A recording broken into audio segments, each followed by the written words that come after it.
Good morning. This is Talking Devils, the leading independent Manchester United podcast. I'm your host, Wayne Barton, joined by Manchester United legend Paul Parker. How are you doing, Paul? Had a good week? Um, I've been quite busy, to be honest. Quite a few games of football. Obviously, Manchester United are the prime ones I do, but other than that, really, I do go to other grounds as well, like West Ham this evening. So I've seen a bit of football. That's mainly what it's been, Wayne. Yeah.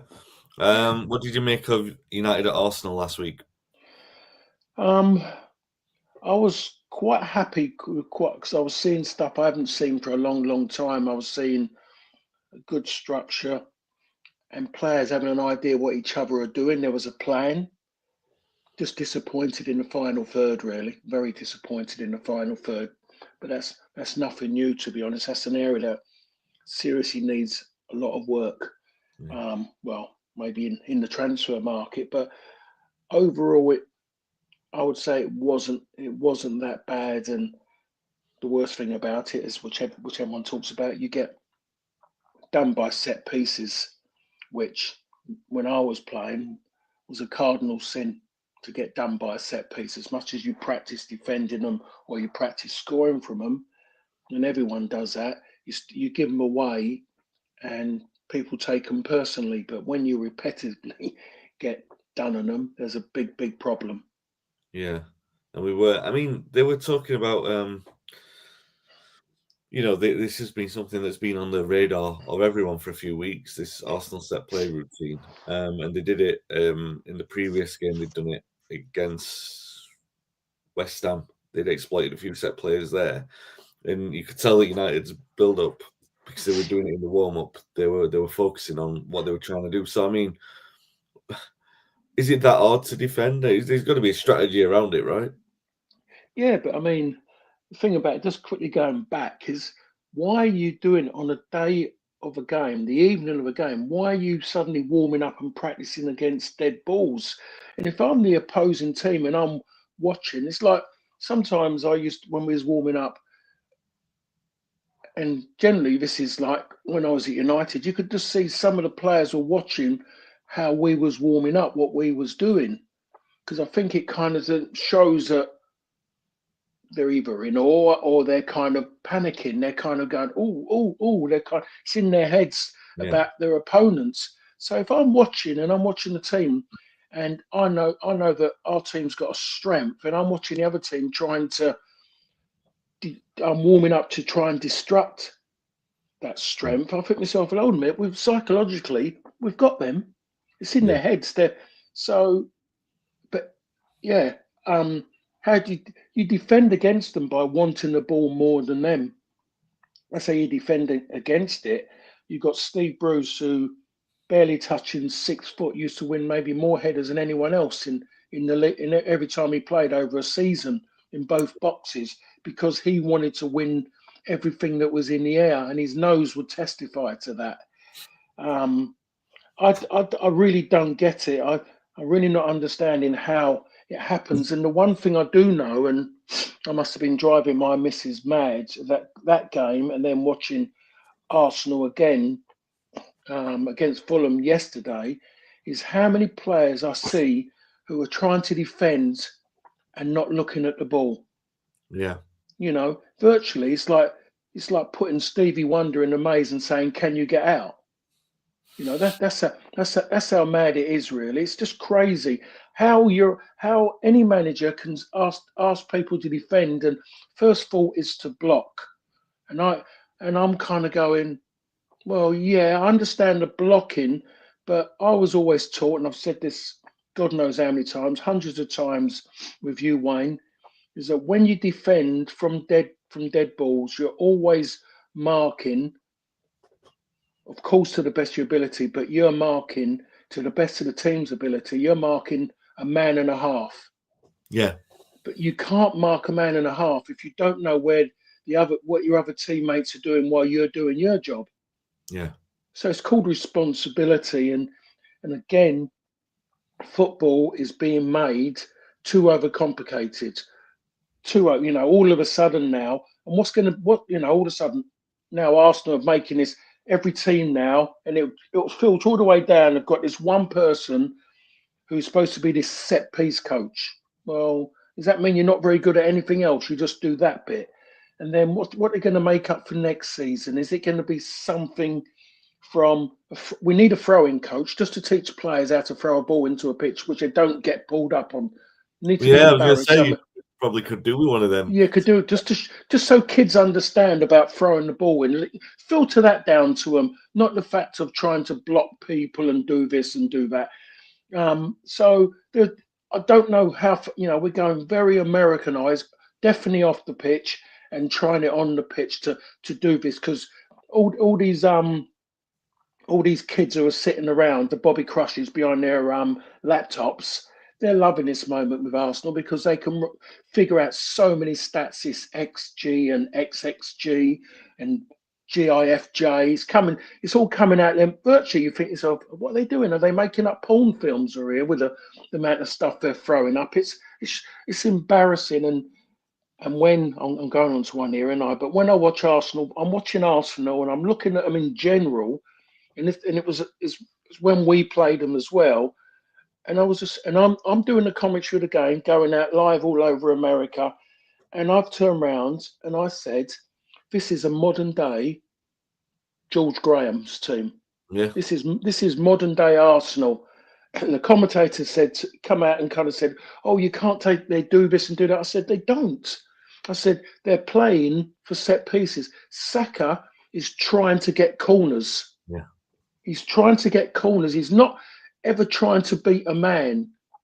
His game is so simple, but it's been made great for some unknown reason. But he's trying to get corners, or he's trying to just whip balls in, which sometimes people call them crosses, but he's always shooting. If they go in, he's shooting. If they don't make it, they get cleared. It was a cross.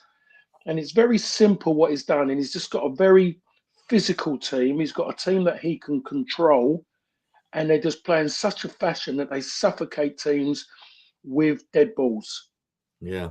The other fatal flaw in United's preparation of that is that they don't have corner takers as good as Arsenal, and they can't attack as good as Arsenal from set pieces. So what I mean is, when you see them preparing for it, it's all well and good saying, "Oh well, we've prepared well," but we've not got anyone as good at doing that sort of stuff in. Yeah, but when I look at that though, it's like a cross. Really, a cross is only as good as a person who gets on the end of it. Yeah. What is a great cross? Maybe the odd times out of 10, the ball will go in. You go, great area to put a ball. No one in there. Someone gets on the end of it. It becomes suddenly a great cross. So it's about getting on the end of it. So is the reason why United haven't got anybody as good is because they haven't got anyone with that desire to want to break a neck. When I mean that, work hard to get to the ball, to do something with it on that first one. I think De Ligt looks to get on the end of balls in the opponent's box. He does look to get on the end of Casemiro wins a hell of a lot of balls in the air for a central midfield player. And someone you don't kind of associate winning balls, but how many balls in the air does Casemiro win? Yeah. So you look at that and you think you do ask the question, when you look at you playing against Arsenal, why wasn't Casemiro out there in that sense? Sir Alex would have looked at something like that in a certain game. He would have looked at that and said, well, that's one of their great strengths. That's a good 70% of their game because they're not a ball retention team, Arsenal. So you'd have him on there. You've got a decent footballer if you're getting the ball, but what you got in somebody in both boxes can and will attack the ball and doesn't care what's around him. So that was one that could have been used. But on the other side of the coin, I would say the manager was maybe, and it's a big gamble, but do you call it a gamble anymore? Is that he was looking at players. He was testing the players out. He was seeing them. He was trying to find out as much as possible because there's only so far it can go in training when you look at players. Yeah. There's been so many players I've come across over the years. You watch them in training and they should have been playing for some of the greatest sides in the world. But when it comes to a match, they're not exactly the same way. And they're different people. I would say myself that sometimes if you watch me and train the way I was, you would think yourself, Christ almighty. But then the one thing I was never going to do, intentionally, was ever let my teammates down when I played. I knew the priority was about the game. I mean, Brian McClare, you watch Brian McClare in training sometimes.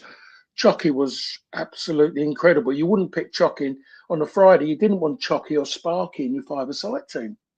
Sparky just wanted to try God knows how many step-overs. Chucky would just jog around and have the odd few touches, and when something come off, he would laugh. But you wouldn't want them around. But they'd be the two people you'd pick if you really wanted to believe that you was going to win a game of football. You would go and pick them all day long in your team.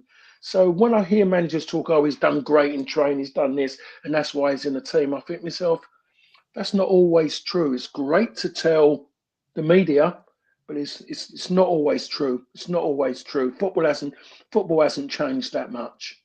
No, but I mean the tried old principle, and we all knew that it was going to happen, of a new manager coming in and wanting to see the squad. Yeah, and That he's doing that way, and he's doing it. But most managers would kind of be like we've seen over the over the years. United have done little bits, trying to do things. First and foremost, got to win the game. He's kind of saying, well, we might not win the game, but I'm finding that more, and everyone is seeing it. He's in that position where everyone knew it, and he's kind of showing it again and saying, right. And now people are waiting for him to be allowed to go, boom, boom, boom, bye bye. And this is what's going to come in next. yeah. So I think you have to accept it. United are going to have to be mid-table this season, and unless something can be found, a couple can be found in January to tweak it and push something in to maybe nick a last European spot. Because I don't care what the competition, the Conference League. At the end of the day, Manchester United every season needs European football.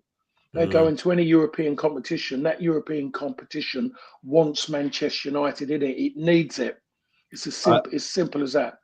No, for sure. I mean, the principle behind sacking the Ten Hag in the first place was that we were failing badly in the objective to get into the Champions League spaces. So you bring in a new manager wanting to get there, and the league is pretty poor, as we've seen again this weekend. The results sort of testify to that. But the issue that you have with United at the moment is maybe it's fatigue in a certain kind of way that we as supporters have seen this so many times that you get to another manager. It's a little bit different this time because it was such a massive turnover under Ten Hag. So some of the players, you can't say that they're on borrowed time. Others, you say, oh, we've seen enough of them.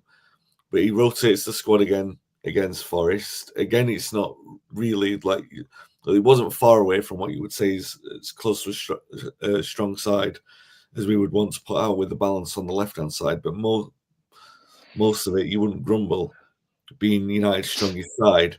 And we were absolutely dreadful. I mean, 3 of the most calamitous goals you could wish to see conceded. The first one from a corner looks like a training ground goal.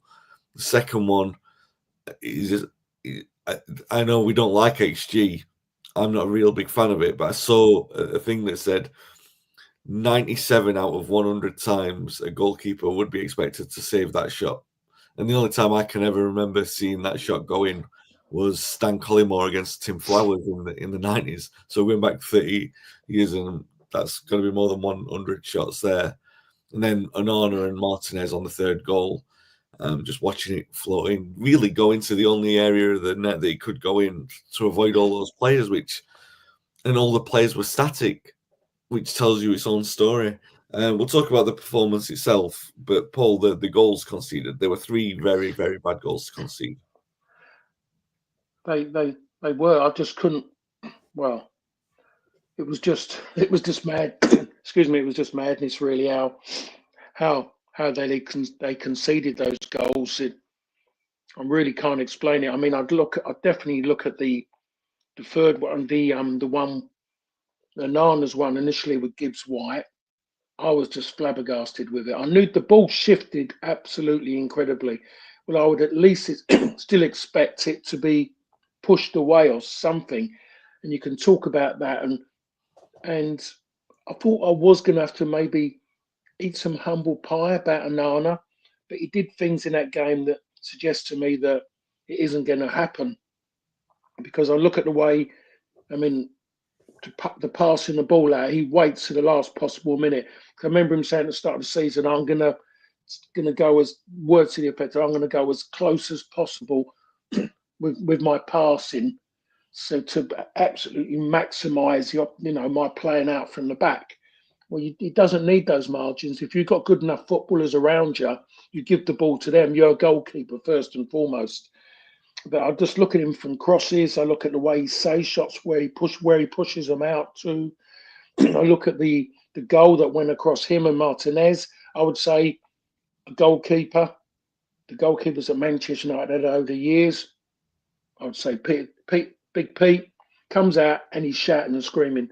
Big Pete is dealing with that, not off his line. He's off his line 2-3 yards and he's grabbing at its highest point and then he's starting to play. Martinez, you say to him, yeah, it goes across him, but he's waiting for an assurance. He's waiting for authority from the goalkeeper. He's waiting like mine, bang, or he's waiting for away. It's as simple as that. If he had any belief, or in the goalkeeper, he wouldn't have been there. He wouldn't have been standing and if his reaction after says to me that he was totally peed off with the goalkeeper, what he'd done there. And he should have been peed off with a one from Gibbs White, without a shadow of a doubt. I mean, that was just poor. Yes, that ball deviated, a foot at most. He's got to deal with that centre of goal. Got to deal with that. Yeah. And the performance itself, I mean, United, good in periods in the first half, but I mean, good in periods against Nottingham Forest is just the standard. I was, I've just mentioned about the top four and everything like that. And the start that he had as manager, Amorim, you go, okay, that's what you've been brought in for. But you've just said it there, like mid-table. I think, that looks like where United are at the moment. And it's baffling to think that. The performance itself was just really, really poor. And you start to look at it and you start to think, how many of these players fit this system? With all the will in the world, you have the idea of like saying, all right, some of them will give it a good go, but how many of them naturally fit into what what Amorim's trying to do in that system? Because I mean, there's Delit, who might be the natural middle of a three, but he was moving too slow with the ball. Martinez, who seems to be much better in a two. Ahmad is giving it a good go on the right. Maybe he seems like a more natural fit, but I don't think that's a natural fit for him. It's a difficult midfield combination for Manu to get into at the moment. Ugarte, Casemiro, maybe you would say that they can play all right in that formation. Bruno's a bit lost in it. Mount feels like he might actually be an all right player on the right side of it, on the right side of the attacking. What I mean is, there's no real. You don't have any conviction when you look at that system and think there's a player who's definitely going to shine in there. The only one who's actually who's really grabbed it 100% is Mazraoui. Really, he's the only one who's really grabbed it. And when I saw he wasn't starting, well, it got me worried really when he didn't start, and it proved me right in the end, because he should have started again. Was that the manager testing other people? But you are right. There's a lot of them who are struggling who don't. I mean, the substitutions killed me when he took off Ugarte and he took off Fernandes. He just straight away. Nottingham Forest just big sigh of relief, and then the manager made his substitutions and he virtually did them off the back of what United done, and knew then that there was no creativity left on that pitch. Ahmad was the only creativity, and the biggest problem for me is that Ahmad's on the pitch. He's your biggest outlet. They don't give him the ball enough. Yeah, I just don't understand it. I mean, I didn't have to be told, but we was told with Eric. The boss told us, if he's in space or he shouts here, you give him the ball. You just give it to him. You've done your bit. You give it to him and pass that responsibility on to somebody who's better at doing it doing that job better than what you are. And you give it to them. They don't seem to want to do it. And he's there. And every time he got the ball, you could see there was panicking. They tried to tried to double team him every single time. They did it a lot in the first half, but when he got the opportunity, you could just feel, you believed that something was going to happen. But the moment he took off Fernandes and Agate, there was only him left. They never used. When they did use him, you could see that, believe that something might happen off that right hand side. So there's a big problem about about United in a certain way. And then you look around and you think the three at the back. And again, I'm maybe repeating myself. The biggest issue is the three up front. You Yeah. know, it's just. I mean, I look at Hoyland and he needs another one who might need someone round his throat and saying, look at the size of you. You mostly go into the gym and you pump weights. You're bothered about how you look in the mirror. Are you bothered about how you look on the pitch? So I don't think you are, because you fall down like someone who hasn't got any muscle on those bones at all. You're weak. I was going to say that without wanting to be too aggressive against him, was that probably part of the fault for the Arsenal goal, the first goal the other night, was because he was so easily pushed about all over the pitch. When he is actually pushed in the goal, because he's so lightweight around the pitch, it doesn't look like a foul. You know, if he's a bit stronger in resisting, then you maybe buy the foul for the goal. You're absolutely right, Wayne. The ideal person to play that role played for Manchester United. Well, he started 40 years ago for Manchester. No, more than 40 years ago for Manchester United. Is Sparky. Yeah. You have Sparky sitting there at that top as you'll play the ball into him, you'll get it back. You play the ball to him, he'll pass it round the corner. You play the ball to him, he will turn and play a runner in. And that's what he needs. That's what he's looking for. He's looking for a focal point. And I haven't read that anywhere. I haven't watched Sporting Lisbon play, but that's what you need. The system is saying something old-fashioned but modern, who can move across the line, willing to make unselfish runs into the corners, bend his runs. Yeah, that's what he needs. And those two behind would play the ball in. One of them would make runs behind, and that's what happened. But if you've got somebody who doesn't want to really run behind, or runs behind with no great conviction that you believe, you're not going to give him the ball. And I don't know. There's a lot of work to be done with him, and a lot of it could be there. Yeah, could be there. Excuse me, I've got a frog in my throat. Excuse me. So there is a lot of work for him. It's a pre-season. It's the wrong time. It's the Christmas time. Games are thick and fast. Christmas still, hopefully, touch wood, will always going to be the same. Is that Christmas always could make or break a season for teams. Yeah. Yeah, without doubt. We'll get on to the other games in a moment. Chris says, 100% Paul, I was in front of the Sir Alex Ferguson stand and Ahmad was screaming for the ball to take the fullback on. Yep. Could even hear it over in the first half with us as well. Right. Big news breaking yesterday morning was that Dan Ashworth has left, and the party line is by mutual consent. Everywhere else is reporting that he was effectively sacked. A lot of disagreements apparently that have been running throughout the season. The biggest primary one being that no one wanted to seem to take responsibility for giving Ten August Day of execution. That appears to have been pinned on Ashworth. The identity of a successor, people were speculating Southgate. Apparently that was Ashworth's choice. When Amorim has come in and wanted to play this new system, Ashworth has apparently been against that because it goes against what they've been planning towards. You know, because all the party line before was like a system that is a club system, a club ethos and style of play, whereas the three-man defence has never been that. So when you think about the fact that there's been a lot of upheaval at the club at the moment, I mean, Jim Ratcliffe gave an interview to Andy Mitten in the United We Stand as well at the weekend, where he basically sort of went hardline on all the decisions the club were making in terms of, in the name of progress, basically saying that United need to kick on and get there, and they have to be a bit brutal and ruthless sometimes. However, when you see a decision like this, Paul, you know, Ashworth was rated as one of the the biggest name in sporting director land. He's the one who's going to come in and revolutionise the transfer strategy.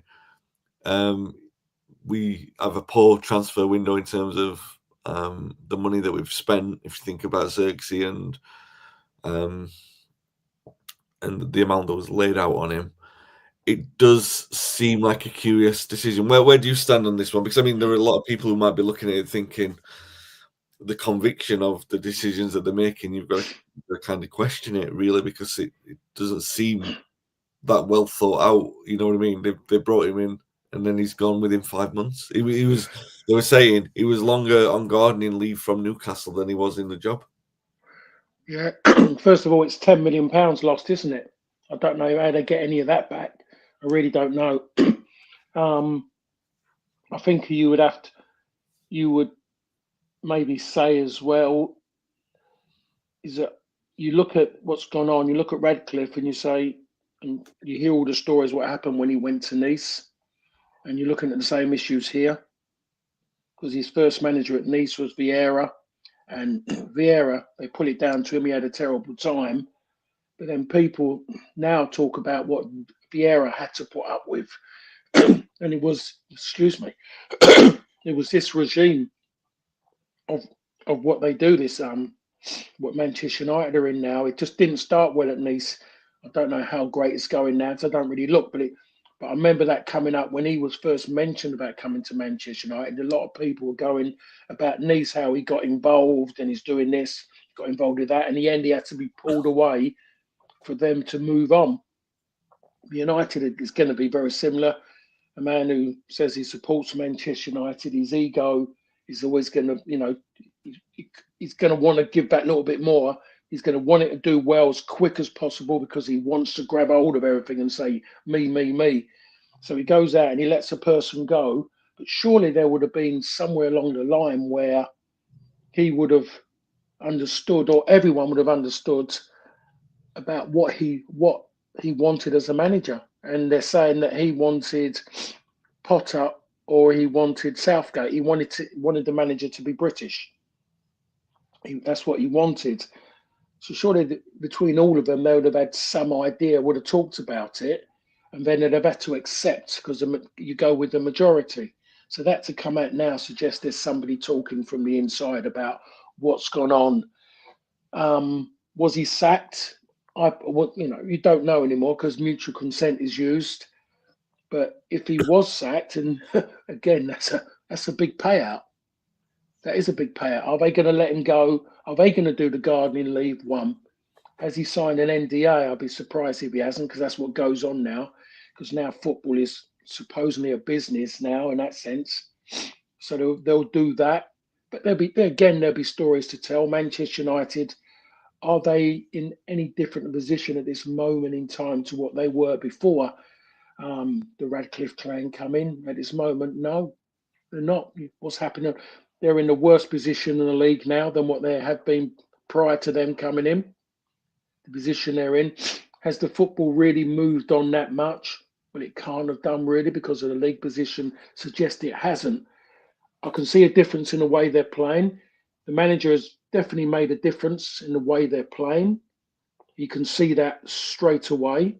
But is he going to be given the opportunity to go any further with it? And what's going to happen in January? That he's got to be able to get saying in January something different. It's never going to be great. I think we're starting to see that as much as everyone adores Fernandes and what he's given. He come to United at a time when they needed a saviour. He's come in and he's been the saviour, especially from the start when he come in the No Fans League. What we had during that time, he come in and done great during that. And after, now I think we're starting to see the weakness of Fernandes in the fact of his discipline is catching up with him when he gets a manager who is not looking him as the number one, which I'm quite sure he's not enjoying. So there's gonna have to be changes within, and I'm hoping that the people left now are going to back him in that sense, a manager to go forward. They're talking about replacements already. I've seen Ollie's been mentioned. I've seen Ranić's been mentioned about coming back. Why does he have to be replaced? If you got, what you got there, why do you need that? Because there was a man before who managed Manchester United, and he had his chief scout was his brother, and then he had other people just around doing the job. And yes, he made mistakes, but he didn't half get some good signings in and achieve a lot as well without having a cluster of people with we don't know really how much great footballing knowledge. They're just business people in jacket and ties, really. And there's been so many chefs in the kitchen, and then I've been some bad sponges. Yeah, I think the biggest concern for supporters would be that it doesn't appear to be a strategy. It appears to be reactive, all the way down to the manager as well, unfortunately. So we just have to wait and see. It's definitely a storm to ride. If they still did it, if they still do it, then I suppose it's one of those days when you can afford to slap a cracked club crest on the back of the Daily Mirror or something, like a United in crisis, because we're in that kind of mode at the moment. You would expect that there's going to be a rotation for the game against the Czech side on Thursday night in the Europa League. Victoria pulls in, but it all builds to the game against Manchester City next week, who occasionally look like they're out with a slump, and then they get dragged back into it like they were at the weekend against Palace. But they'll be up for the game against United. And once again, United are in this position. United fans are in a position where Liverpool are looking like they're going to run away with the league. And United are like, oh, can we stomach this? You know what I mean? I'm not saying that any of us are going to be in any split mind about wanting United to win on Sunday. But it does bring that into question. Do you know what I mean? And it's just a horrible time, which you thought at some point over this last sort of 2 years that United would be free of, but we seem to be here all the time. As Patrick says in the comments here, it seems every new start post for Sir Alex eventually sees a descent to a new low. I didn't buy into the Ineos hype because they hadn't been mega successful with their other sporting endeavours so far.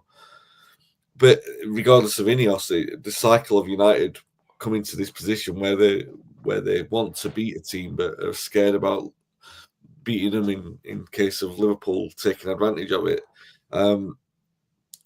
It's a difficult time, right? I don't think it's a good time for United to go to City, is it? No, not really, because it could get them going. This may be the game that some will be saying it's a game that City need to get them going again. But then you could look at the other side of it. We have to say as well, the manager's already beaten City this season as well. That's going to be mentioned a hell of a lot as well, by the way.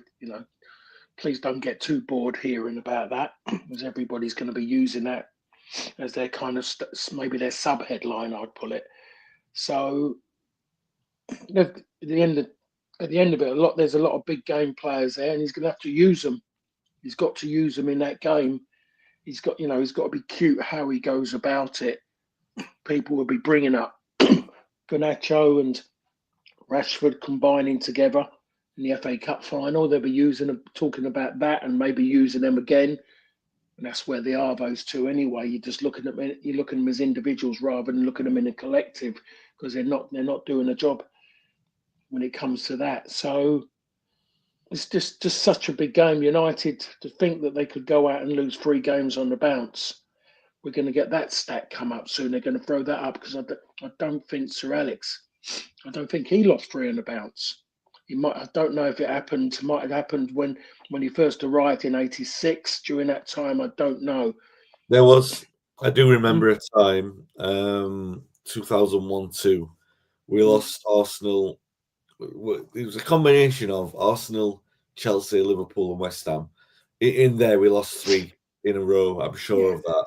Yeah, well, I mean, that two of them are big games anyway. You look at Chelsea, had always a bogey side, but Chelsea had moved on a little bit then, and West Ham a proper bogey as well. Yeah. You look at when you say those terms.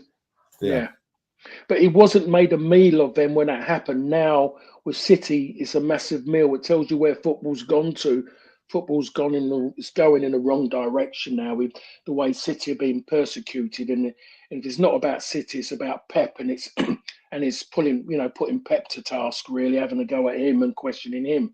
So shouldn't, things like that shouldn't matter, but people are making it matter. It matters more to the non-football people than the real football people, because as we know with City, and their pedigree suggests it anyway, that all of a sudden they could just go and put this run together and really push on and ask questions of Liverpool at this moment in time, putting them under pressure every time they win. City are winning, and who's going to drop the most points and whatever. So that can be done, but you can stop that by going going there and winning.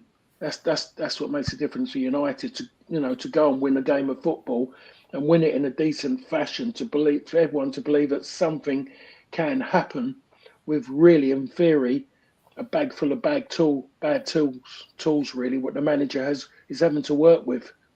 He's you would have thought, or you'd be hoping, that this rotation element of getting everyone game time and getting everyone a chance to show what they're worth in this new system, you would hope by the time that the derby comes round that he's got some kind of idea of the 11 that he knows will be strongest in the system. Oh, without a doubt, because people will be looking to call him out if he hasn't. Just by the way he's gone about it, it just suggests to me that's the line he's going at. He's looking for what he can find is the players that he can believe in when they go on the pitch have got a general idea. Not everyone has, as we know already, but he's going there what he believes in, and looking for players' reactions to things, really, how they go, good or bad. And bad was at the weekend with Garnacho, gets taken off and wants to go and sit his own on the stairs, rip off, knowing the camera's on him, ripping off the top, his tape off his legs and everything. The manager's had a good look at him as well. So the manager's got a general idea what's going on. But again, with Sir Alex, you'll be called out if you went and done that, because he hated any one individual, wanted everyone to look the same. What he wouldn't stand for anything. Always used to pull out Clayton Blackmore when he tried to wear white things round his ankles. Pulled him out all the time about little things like that, because he just wanted everyone to be the same in the way they looked, to presented themselves. Anything after that is about you as an individual, you as a person, you as a footballer. But to go out and how he done now, I wouldn't mind. If he was a 27 plus player who's had an incredible career, and thinking, why are you taking me off? We're losing the game, whatever. But as we keep remembering, he's a kid, but he's not a kid in football terminology. He's played a lot of football now for someone that age. You've got to look at him a bit more and stop making excuses for him. The one thing he should have been sorted out is his behaviour, his respect for the club, for the players he's playing with, and for the manager by the way he's behaving. If he's got an issue, come back in the next day and talk about it. But he's got to work his own game out. He really needs to look at his game and understand that he's not doing it correctly. He hasn't worked out his strengths and weaknesses, and there's more weaknesses than strengths. He's not a dribbler. He's trying to be an individual, and he's never going to be that individual. So he has to work out what can he do, and his game is always control, pass, move. That's his game, because he's not a dribbler, because he hasn't got the pace and he hasn't got the technique, but yet he wants to come off and then start sulking and looking for the cameras to always be hitting him, so he can conduct himself in that manner. And you just wouldn't survive. You just wouldn't survive after the main man. You couldn't do that. And your teammates around they wouldn't have a player like that. You couldn't get them on side. It doesn't work that way. The team has to come first, because there's 11 of you out in that park, and there's God knows how many of you sitting on the bench as well. Yeah. Definitely a tough call for Amorim as well, considering he's walked into a club where this is apparently the golden asset. Do you know what I mean? Very difficult moment for him. Hopefully, we'll be sitting here this time next week and saying that Garnacho's had the first moment in something that will look like an upwards trajectory. A match-defining contribution against City, which will be a good thing and get United kicking on. I don't know. It's impossible to predict. Would be just as likely being sitting here next week talking about 4 defeats on the trot and what that means for Amorim, with pressure already ramping up, as it seems to be. Never a dull week with United. We will be back next week to talk about it. Hopefully Dave will be with us, maybe not. As you could tell, he fair weather fan, only joins in when United win. He's out. Me and Paul will discuss all the tough topics, so don't worry about that. Anyway, we'll be back next week, guys. Thanks for listening. Thanks for watching, and have a great week.